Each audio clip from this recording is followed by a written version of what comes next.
नमस्कार दोस्तों, स्वागत है आप सभी का वार्तालाप पर। आज एकदम शुरू से शुरू करते हैं, जहां आज हम उस फिल्मी दुनिया के डबल स्टैंडर्ड्स और कंट्रोवर्शियल आइडियोलॉजीज की बात करेंगे जो हमारे फेवरेट स्टार्स बड़े बड़े शोज पर प्रमोट करते हैं। हम एनालाइज करेंगे एक रीसेंट टॉक शो जहां ट्विंकल खन्ना, काजोल, करण जौहर और जानवी कपूर ने कुछ ऐसी बातें कही हैं जिसे सुनकर लगेगा कि मॉडर्निटी के पीछे रिग्रेसिव सोच छिपी हुई है। ये वो नजरिए हैं जिन्हें हमें जरा ठहर कर समझने की जरूरत है। क्या आपने कभी सोचा है कि हमारे फेवरेट स्टार्स ऐसी बातें क्यों कह जाते हैं जिनसे बड़ी कंट्रोवर्सी खड़ी हो जाती है? जब ट्विंकल खन्ना और काजोल जैसे एक्सपीरियंस एक्ट्रेसेस चीटिंग को जस्टिफाई करने की कोशिश करते हैं ना, या जानवी कपूर अपनी एक्टिंग क्रिटिक्स को इग्नोर करने का विक्टिम कार्ड खेलती हैं, तो हमें सवाल उठाना पड़ता है। इस डबल स्टैंडर्ड्स को हमें एनालाइज करने की जरूरत है। तो चलिए इस विचारों से भरी चर्चा को शुरू करते हैं। पहले बात करते हैं चीटिंग के सेंसिटिव टॉपिक की, जहां काजोल, ट्विंकल और करण जौहर ने एक शॉकिंग स्टांस दिया है। शो में ये स्टेटमेंट दिया गया है कि emotional cheating is worse than physical cheating. Surprisingly इन तीनों ने इस बात पर अग्री किया है, जबकि जानवी जो उन सबसे यंग है, उन्होंने इस कंपैरिजन को रिजेक्ट करते हुए कहा है कि दोनों ही चीजें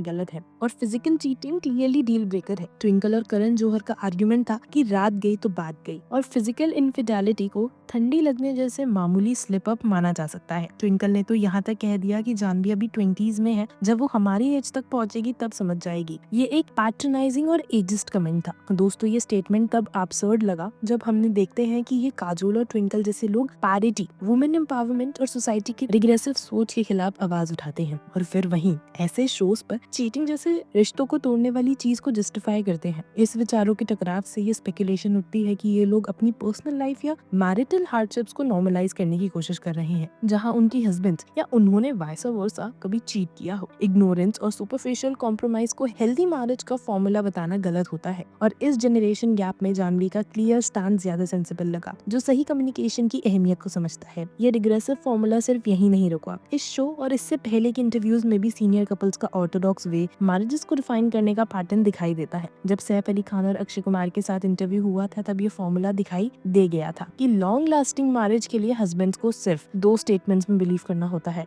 आई am sorry and you are right. Saif Ali Khan ने तो यहाँ तक की टिप दे दी थी कि वाइफ से आर्ग्यू ही मत करो, बस सुनो और प्रिटेंड करो कि समझ आ गया। दोस्तों, प्रिटेंड करना या प्रॉपर्ली कम्युनिकेट ना करना, जैसे इनकी जनरेशन ने हार्डशिप समझकर फेस किया होगा, उसे आज की जनरेशन के लिए हेल्दी फॉर्मूला बताना काफी ज्यादा गलत है। इग्नोरेंट बिहेवियर को हैप्पी मैरिज का राज बताना ये काफी ज्यादा टॉक्सिक है। हेल्दी मैरिजेस कम्युनिकेशन, ऑनेस्टी और इक्वालिटी पर चलती हैं, ना कि वाइफ इज राइट जैसे स्टीरियोटिपिकल सोच पर। अब बात करते हैं जानवी कपूर और प्लास्टिक सर्जरी के कंट्रोवर्शियल टॉपिक की। जानवी ने ये कहा कि वो हमेशा इस चीज को लेकर ट्रांसपेरेंट रही हैं, क्योंकि वो नहीं चाहती कि यंग फीमेल फैंस उनको देखकर गलत प्रोसीजर्स करवा लें। लेकिन सवाल ये उठता है कि क्या वो सच में ट्रांसपेरेंट रही है? उन्होंने कॉस्मेटिक एनहांसमेंट्स के बारे में मजाक मजाक में जरूर एड्रेस किया है और इनडायरेक्टली एक्सेप्ट भी किया है, लेकिन क्या उन्होंने कभी एग्जैक्ट प्रोसीजर्स जैसे नो सर्जरी, लिप फिलर्स या बोटॉक्स की डिटेल्स दिए हैं? नहीं ना। ये जस्टिफिकेशन थोड़ा प्रिटेंशियस लगता है, खासकर जब हम देखते हैं कि उनका रीजन काइली जेनर जैसे इंटरनेशनल सेलिब्रिटीज की ट्रांसपेरेंसी से मिलता है। ट्रांसपेरेंसी सिर्फ एक्सेप्ट करने से नहीं आती है, उसके लिए डिटेल्स देनी पड़ती हैं, और वो मिसिंग है। और इसी प्लास्टिक सर्जरी के मुद्दे को जानवी ने अपनी एक्टिंग क्रिटिसिज्म से भी कन्वीनियंटली ट्विस्ट कर दिया। उन्होंने कहा कि लोग उन्हें प्लास्टिक कहकर हेट करते हैं, लेकिन end of the day she looks stunning and she knows it. हम सब अग्री करते हैं कि जानवी कपूर ब्यूटीफुल है और कोई इस बात से डिनाई नहीं करेगा, लेकिन उन्हें हेट उनके लुक्स के लिए नहीं मिलता। क्रिटिसिज्म उनकी एक्टिंग और स्क्रीन प्रेजेंस के अराउंड आता है। क्या वो उतने ही कॉन्फिडेंस से ये बोल सकती हैं कि she know she is a good actress and she knows it? उनके पोस्ट के नीचे कमेंट्स भरे पड़े हैं, जहां लोग उनकी खूबसूरती की तारीफ करते हैं, लेकिन एक्टिंग पर सवाल उठाते हैं। बैड एक्टिंग के लिए मिलने वाले हेट को प्लास्टिक सर्जरी के हेट में ट्विस्ट करना इग्नोरेंस और डिफेंस मैकेनिज्म दिखाता है। एक सच्चा आर्टिस्ट अपनी कमी को मानता है,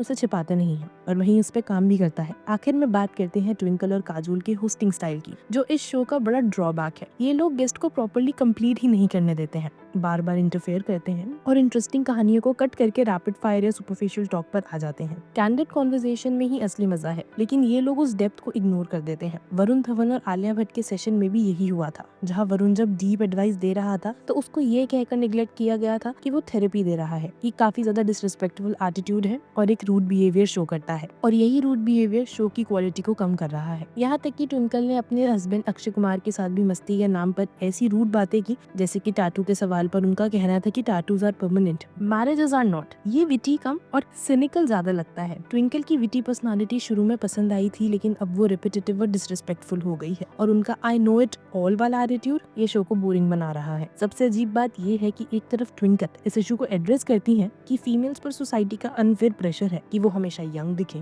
और मेन वर्ल्ड में चेंजेस जरूरी है, और फिर cut to the same interview में वो प्लास्टिक सर्जरी के मुद्दे को डाउन प्ले करती हुई फिलर्स को नॉर्मलाइज करती हैं, रिंकल्स को हाउस के क्रैक से कंपेयर करती हैं और कहती हैं कि अगर रेंट ज्यादा मिल रहा है तो प्रॉब्लम क्या है। दोस्तों, एक्ट्रेसेस को ऑब्जेक्ट से कंपेयर करना और इनसिक्योरिटीज को एक्सप्लॉइट करने वाली इंडस्ट्री को जस्टिफाई करना उनके फेमिनिस्ट स्टांस को कॉन्ट्रडिक्ट करता है। जब ये लोग खुद ही रिग्रेसिव आइडियोलॉजीज को प्रमोट करेंगे तो हम सोसाइटी से क्या ही एक्सपेक्टेशंस रखेंगे। इसीलिए हमें कॉन्ट्रडिक्टिंग स्टेटमेंट्स पर वार्तालाप करनी जरूरी है। चलिए, आज की वीडियो में इतना ही। आपसे फिर मिलते हैं एक और इंटरेस्टिंग वार्तालाप के साथ। तब तक के लिए अपना बहुत ध्यान रखिए। नमस्कार।